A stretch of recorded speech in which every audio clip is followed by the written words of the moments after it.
We spend so much time in our homes, but have you ever really thought about what's going on inside the walls or deep underneath the floors? Because believe it or not, there is a kind of invisible war happening right under your nose. It's this constant battle against forces you can't see, but you definitely feel the effects. So let's pull back the curtain and take a look. Okay, so this might sound like a weird riddle, right?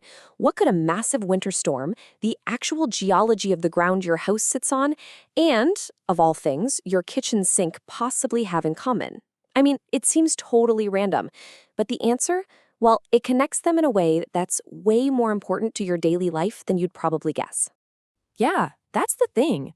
They're all part of that hidden battle we were just talking about. They are soldiers, or maybe even generals, in a war for the integrity of one of your home's most vital systems. And it's a system we use every single day. We totally take it for granted, and we almost never think about it, until something goes catastrophically wrong. All right, so to really get a grip on what this battle looks like, we've got to go to the front lines. And for us, that front line is a town in western New York called Amherst. So why Amherst? Why this one town? Well, because it's basically a perfect storm. You've got the local geography, a seriously intense climate, and decades of history all ganging up on a system we all rely on, our plumbing. Amherst has it all. It's in a snow belt, it's built on this really tricky soil, and it's got this mix of older and newer homes. It's like a perfect little snapshot of the problems homes are facing all over the country. Okay, so let's talk about the main players here, the villains in this story. We can break them down into four key forces that are just relentless, constantly pressuring the pipes in your walls and under your foundation. Let's meet the culprits. All right, first up, we've got the classic bully of any cold climate, the freeze-thaw cycle. It's so simple, but so powerful. Think about it. Water sneaks into tiny cracks. Then it freezes. And when water freezes, it expands with incredible force. It's like a tiny hydraulic jack. Then it thaws, the crack is a little bigger, and the whole process starts again.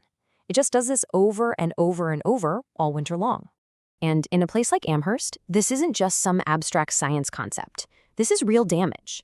That expansion is what literally cracks the water supply lines, especially in those unheated spots, like crawl spaces or pipes running along outside walls. But here's the kicker. You might not even know it's happened until spring. That's when everything thaws and all that water, which was frozen solid, suddenly lets loose and floods your basement. Next up is a force that comes from right under your feet. A big chunk of the Amherst region is built on heavy clay soil. Now, this isn't like nice, stable, sandy soil. Clay is alive almost. It acts like a giant sponge. It swells up big time when it gets wet, then it shrinks and cracks when it dries out. And anything buried in it, like your pipes, is just getting squeezed and pushed around constantly.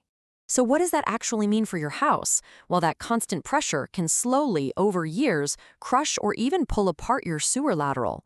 And that's the one critical pipe that connects your entire house to the city's main sewer. When that gets messed up, you get those awful, persistent blockages and backups. And if you happen to live near a creek, like Ellicott or Tonawad Creek, where the water table is high, oh boy, the problem gets a whole lot worse. Our third enemy is a bit more sneaky. It's chemical. It's the water itself. The water in this area, which comes from Lake Erie, is loaded with minerals. We're talking calcium and magnesium. You've probably heard the term hard water. Well, this stuff is basically waging a silent war inside your plumbing. It's a war of accumulation, just slowly building up deposits on everything it touches. And here you can see what we're talking about. The water hardness here is between 120 and 180 parts per million. That officially puts it in the hard to very hard category. So what does that mean? Over time, those minerals build up and create this crusty, rock-like scale. It's like cholesterol for your pipes.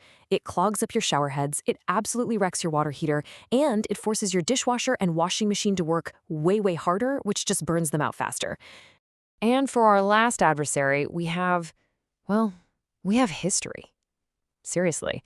So many homes, especially in the older, more established neighborhoods, are running on plumbing that was installed back in the 50s or 60s. I mean, that stuff was top of the line back then, for sure, but nothing lasts forever, right? These materials are way past their expiration date. So what does that look like today? In those older parts of Amherst, it means you've got galvanized pipes that are literally rusting away from the inside out. That's why your water pressure drops and why you might see rusty-looking water. It also means those original, old-school cast iron and clay sewer lines are getting brittle and cracking. And a crack in a sewer line is like a dinner bell for tree roots, which will find their way in and create these unbelievable blockages. The past is quite literally buried in your yard, just waiting to cause a problem.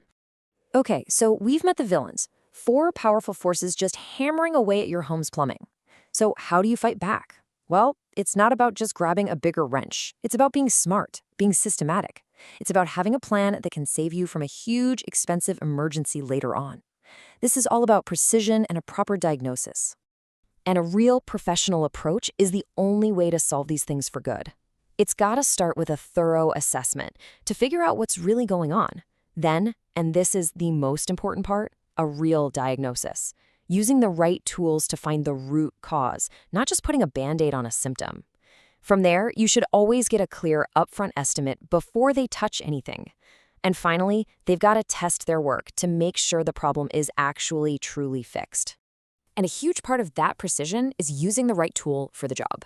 Look, for a simple clog, yeah, a basic mechanical snake might do the trick. But when you're up against something serious, like those tree roots we talked about or decades of that hard water scale buildup, that's a different league.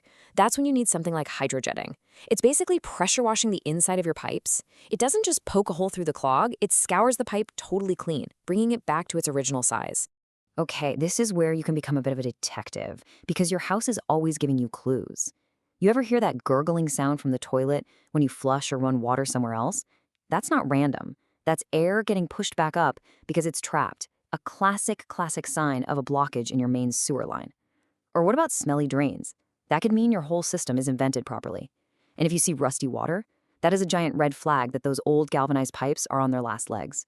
See, your house is talking to you. You just have to learn its language. So we've gone deep on how climate, geology, chemistry, and just plain old history all converge on the plumbing in one town. But what's the big picture here? What's the takeaway for you, no matter where your house is?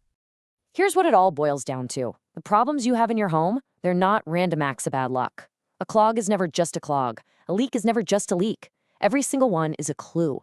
It's a chapter in a much bigger story about the constant push and pull between the house you live in and the environment it was built in. And that's really the question to leave you with. The next time you hear a weird gurgle from your pipes or notice the drain is just a little bit slower than yesterday, don't just brush it off as another thing to fix. Listen closer. Think about it as a message, a piece of the story. So, what story is your home trying to tell you?